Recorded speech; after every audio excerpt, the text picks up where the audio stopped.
Firstly, they brought in Jonathan Moyo to justify Constitutional Amendments Bill number 3, but he ended up going astray because the Constitution of Zimbabwe is very clear and it doesn't need explanation, but just to read it. We ended up telling about the election cycle, yet the bill is talking about term extension.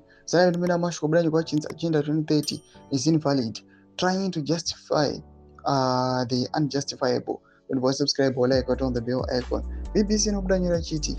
After Jonathan Moyo, we saw the Minister of Justice, Legal and Parliamentary Affairs Ziyambi with his own version of explanation. Ziyambi said, the bill seeks to lengthen the term not to extend mnangagwa term. So, the decision doesn't need a referendum. Lengthen and extend are two different words, meaning the same. Yesterday, Paul Munyaradzi Mangwana also tried to play the words, saying the people of Zimbabwe are failing to understand the constitution, but the constitution of Zimbabwe is very clear that the presidential term limit is 5 years. Anything more than just that, that if it is not passed through the referendum is invalid. 2 years, finishing Mugabe's term. That's propaganda.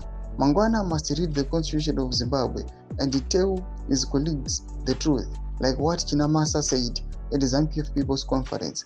The fact that EDC faction is sent more than 5 prominent players to the public to explain the constitution shows that they don't have legs to move the gazetted bill. 2030 without 2 referendum is invalid, says Constitution of Zimbabwe.